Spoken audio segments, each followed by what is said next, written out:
Je crois que c'est la première fois de ma vie, les gars, que je vois un défenseur central qui porte le numéro 10. C'était du jamais vu. Et c'est là où je me pose une question. En fait, ce numéro 10 en Espagne, il est maudit, en fait. Pourquoi personne en veut? Pourquoi le seul qui en voulait, c'était le défenseur central de l'équipe, les gars?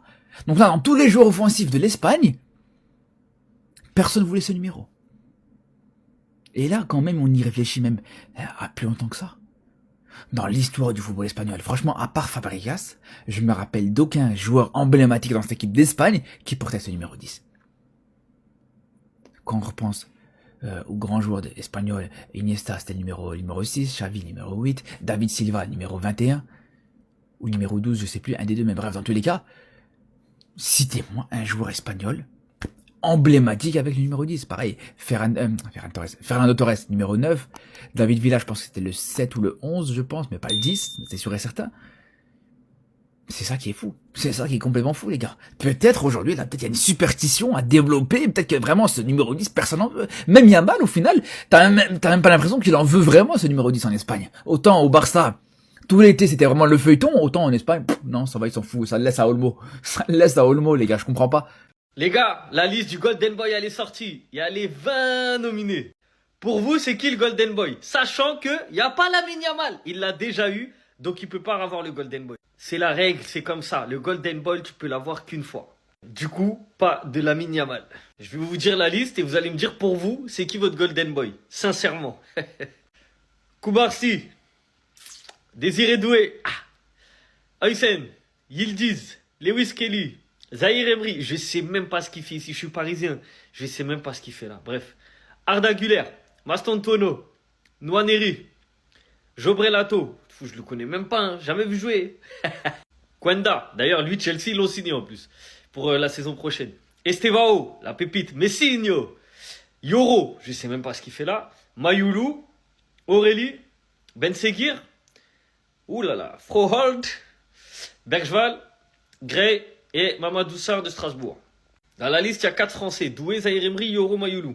Du coup, pour vous, c'est qui? Pour moi, c'est clair, net, précis. Numéro 1, Désiré Doué. Je suis désolé. À partir du moment où il n'y a pas Yamal, c'est Doué.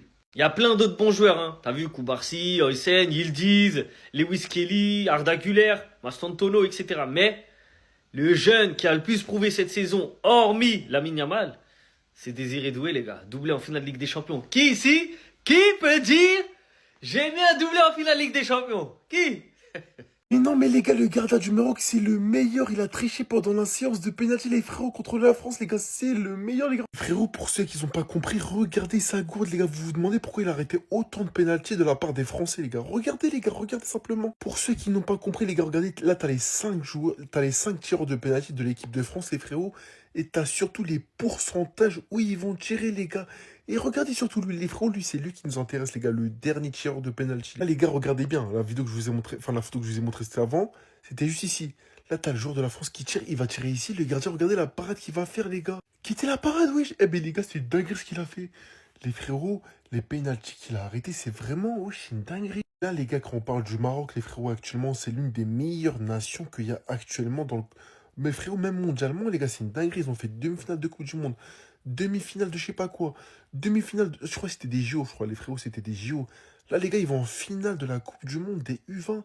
Ils ont tout pris, les gars, parce que là, faut le dire, hein, le Maroc, les frérots, en termes de nation, c'est là. Les gars, c'est vraiment là, les gars. Il faut se rendre compte des travaux monstrueux que sont en train de faire la Fédération marocaine de football. Et là, je vous parle pas des stades qui sont en train de construire au Maroc pour la CAN ou je ne sais quoi. Je vous parle de l'avenir radieux qui s'annonce au Maghreb, au Maroc, à tous les niveaux, dans toutes les générations. Je vous parle même de l'équipe A qui va peut-être prendre la CAN chez elle à domicile, qui sait. Le Maroc ne s'arrête pas et remporte la demi-finale de la Coupe du Monde U20. Les gars, la Coupe du Monde U20 face à l'équipe de France et se retrouve en finale de la Coupe du Monde U20. On l'a répété 1001 fois, en Afrique, il y a du talent. Ça manque pas de talent. Ça manquait peut-être d'infrastructures, de structures tout court même, et du sérieux au niveau des fédérations. Mais comme je le disais, à tous les niveaux, le Maroc, ils surprennent en fait. Que ce soit en jeunes, à la Tchan, les U17, les U20, les A, dans absolument toutes les catégories. La fédération marocaine a fait un taf de malade. Et ces dernières années, ils sont au devant de la scène internationale. Ils ont fait une demi-finale de Coupe du Monde tout court, les gars. C'est un truc de ouf, déjà, rendez-vous compte. Le premier pays africain de l'histoire à le faire. Et sur la continuité de leur énorme performance, ben, ils s'arrêtent pas. Ils s'arrêtent pas. Ils sont de plus en plus ambitieux et ils tiennent tête aux plus grandes nations de ce sport qu'est le football. avec des moyens différents certes, mais le Maroc, il les regarde dans les yeux. Et très souvent, c'est même eux, que ce soit en jeunes et même chez les grands, les représentants numéro 1 des pays africains, dites-vous, du moins ces dernières années. Très souvent, tu as le Maroc qui va venir faire parler de l'Afrique et qui va les mettre sur le devant de la scène internationale en termes de football. Et moi, en fin de compte, je trouve ça beau. Faut les féliciter. Et même au niveau des infrastructures, on voit ce qu'ils sont en train de préparer pour la CAN, c'est du lourd. Ils vont peut-être accueillir la Coupe du Monde en 2030. En fait, ils font step up le football africain et ça, c'est fort. Après, à titre personnel, moi, j'ai un peu du mal avec cette histoire de carton vert qui fait appel à la VAR. J'espère que ça, là, ils vont pas le mettre chez les pros parce que, en tout cas, le beau parcours des jeunes Français qui n'ont pas démérité s'arrête ici et ça reste très bien. En demi-finale, c'est déjà très fort. Mais le Maroc s'en va en finale et qui sait va peut-être gagner la Coupe du Monde U20. Ça, ce serait une dinguerie. En tout cas, moi, j'espère qu'ils vont la remporter et qu'ils iront jusqu'au bout parce qu'ils ont une magnifique jeunesse. Et ce serait beau de concrétiser un projet en gagnant la Coupe du Monde U20. Rendez-vous compte. Et qui sait, peut-être que cette génération sera la première à gagner la Coupe du Monde tout court pour un pays africain. On ne sait pas. Comme on dit chez eux, Dima Maghreb, vive le Maroc, vive l'Afrique, vive le football. Restez sobre, abonnez-vous les gars.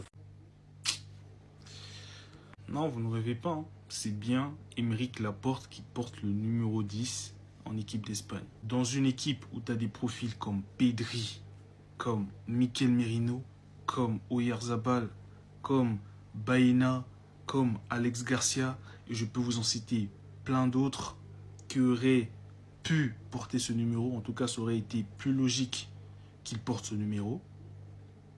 Bah, on le donne à un défenseur central. Au fait, l'équipe d'Espagne, vous respectez pas le numéro 10, c'est une dinguerie. Le pire, c'est que c'est même pas la première fois qu'ils font ça. Ils avaient déjà fait la même chose avec Sergi Roberto. À l'époque, déjà, c'était une dinguerie de le voir avec ce numéro. Et là, c'est encore pire, c'est un défenseur central, wesh, numéro 10. Mais respectez le football, s'il vous plaît. Pour moi, c'est un manque de respect envers le football, je suis désolé. T'as plein de joueurs qui ont un profil de meneur de jeu dans ton équipe. Tu prends le numéro 10 pour donner à un défenseur central. Peu importe la longévité qu'il a dans l'équipe, peu importe son ancienneté, j'en ai rien à foutre, c'est le numéro 10. Donc juste parce que c'est un ancien, il prend le numéro 10. Donc si c'était un gardien, il aurait pris le numéro 10 aussi. Wesh. À un moment donné, il faut arrêter, frère. Respecter le football un minimum. Le numéro 10, c'est pour un profil de meneur de jeu. Ou du moins un joueur à vocation offensive, pas un défenseur central, wesh. Comment ça se fait que tu as ce mec-là dans ton équipe et tu donnes le numéro 10 à un défenseur central? À un moment donné, il faut respecter le football, s'il vous plaît. Les gars, le Maroc s'est qualifié en finale de la Coupe du Monde des U20. Ce qu'ils sont en train de faire les jeunes du Maroc, que ce soit les U20 principalement, mais aussi les générations en dessous, c'est une dinguerie. Je sais pas ça va être quoi le Maroc, l'équipe A du Maroc dans les futures années, mais ce qu'ils sont en train de construire, c'est une folie. Déjà les A, ils montrent l'exemple en allant en demi-finale de la Coupe du Monde. Et là les U20, ils vont en finale aussi de la Coupe du Monde. Regardez le parcours, hein. Ça a battu l'Espagne, c'est pas n'importe qui, ça a battu le Brésil. Ça a battu la Corée, les États-Unis et la France au tir au but. Entre-temps, l'équipe A du Maroc, c'est devenu la sélection avec le plus grand nombre de victoires de suite, 16. Donc franchement, ce que le Maroc, de manière générale, est en train d'établir dans le football, c'est une dinguerie. Là, c'est la locomotive du foot africain. Ils sont en train de montrer l'exemple à tout le monde. La finale, du coup, ça sera Maroc-Argentine. Mais si les Marocains ils gagnent là, ils vont mettre la pression au 1. Ils vont mettre la pression à l'équipe A pour la CAN. Parce que là, ils vont dire, nous on a gagné, à votre tour de gagner. En plus, c'est à la maison. Belek, il y a le mini Messi en Argentine. Hein. Attention.